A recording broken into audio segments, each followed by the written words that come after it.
You know what's funny? I was just thinking about the good old days in Paris. You remember Jean, right? The dude I met at Le Cordon Bleu, the one obsessed with baguettes and croissants. He had a unique way of bantering and making every conversation a memory. Flipping through those times, it fascinates me how we could communicate even with the language differences. Then there was Lucas, my old flatmate. Remember him? The silent movie enthusiast? He was so blunt, yet we didn't need many words to understand each other. Isn't it amazing how friendships can help you learn and grow? Just looking back at those connections gives me a different perspective about life and people. Reflecting on this made me realize some ingredients that add flavor to our conversations. And this understanding is not just about my foreign friends. It's about all of us as well. It's like how I treat different ingredients in my cooking. Like in my spaghetti recipe, garlic needs a soft sauté while mushrooms need a high-heat sear. Knowing my friends' unique styles of communication in the same way makes me a better conversationalist, don't you think? But hey, how about we catch up in person, just like old times? I've got a killer spaghetti recipe I've been wanting to try out. Yuna is going to play one of her marine creature documentaries. You remember, right? The last one was about those fascinating cuttlefish. Juwan said he's coming too and is excitedly working on his simulation. He's such a nerd sometimes, but we love him, don't we? Before I forget, did you hear that new K-pop song that's been circulating? It's got a catchy hook and I can't stop humming it while baking. By the way, I took a scuba diving lesson last week. It was absolutely surreal, just like an underwater bouldering adventure.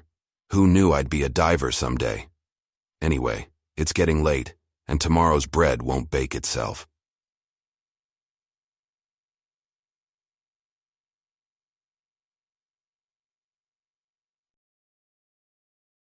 So I strolled around Bukchon Hanok village today. Isn't it amazing how the history of those traditional Korean houses unfolds as you walk past each one? Every edge, every curve, every nook and cranny tells a silent tale of our culture. You know, I think understanding our history grants us a deeper appreciation of the present. Just like how understanding the ingredients in a recipe helps us appreciate the dish more. It's like immersing yourself in a broth of history, soaking up every rich flavor and coming out with a renewed sense of pride for our homeland. Doesn't the thought of it give you goosebumps? Speaking of history and culture, you won't believe what I found. There's this quaint little tea house tucked away a lane in the village. The lady who owns it, Mrs. Park, whips up an amazing pot of traditional Korean dalgona tea. You remember the one we tried before, right? She even taught me her secret recipe. So brace yourself for a full-fledged Korean evening next weekend at my place. And remember that little joke Yuna made about mola mola fish's eyes and brains?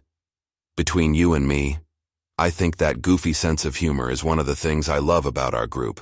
It's the extra spice that keeps everything interesting. Also heard Yuna got a new oven. Just imagine her baking surprises. Did I hear pastry tasting is on the cards? Can't wait for our gathering and eat a one. Just like Mrs. Park's tea and Yuna's baking, every gathering has its flavor that lingers in our memories, right? You know what's funny? I was so absorbed in the exploration today that I almost forgot about the Italian sauce that was simmering on my stove. Came home to a kitchen smelling like a rustic Italian countryside. Needless to say, saved the sauce, but that's a story for another day. Got to dash. There's a stack of pancakes waiting for their turn in the skillet. Catch you later. Isn't it amazing how a good aromatherapy session at home can act as the perfect dressing to an otherwise salty day? Last evening, I added this sprinkle of calmness quite literally to my regular meditation session. Now you know me, I don't usually go for these aromatic wizardries, but this time I took cues from Liam, this aromatherapy guru I came across. So there I was, in my room, lingering around this mix of lavender, lemongrass, and myrtle, 3 ingredients Liam recommended. Liam shared that just as a perfectly layered pizza melts in your mouth, a well-curated essential oil blend melts away stress. It's like layering the flavors of quietude. Inhale the good vibes, exhale the tensions. Quite a delicious breathing exercise, I'd say. Speaking of which, we were discussing smells in our chat group today, remember? For Yuna, who swam with dolphins this weekend, I suggested she look up why we can't smell underwater. That led us into quite a funny tangent. I swear, even with the quirkiness, our conversations run smoother than the gravy on my spaghetti. Ah, it's mouth-watering, isn't it? Thinking about pasta in this sea of seemingly ordinary chat. Like when Juwan joked about an aromatherapy bakery. Wouldn't it be fascinating if we mingled the fundamentals of two worlds, the scent of a bakery filled with the harmony of essential oils?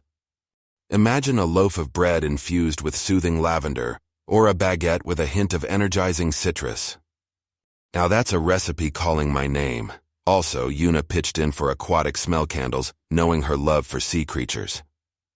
If I ever experiment with such a bakery, aquarium candles would probably lure her in. Who knew all the energy I gathered from the quiet aromatherapy night would transform into such intriguing musings about smell and food? It's like a dough that's just perfectly proved and ready for baking. You know our friends are just like that. Unique flavors in this nice soufflé we call friendship. Trattorio. Observing their quirks, hearing out their thoughts.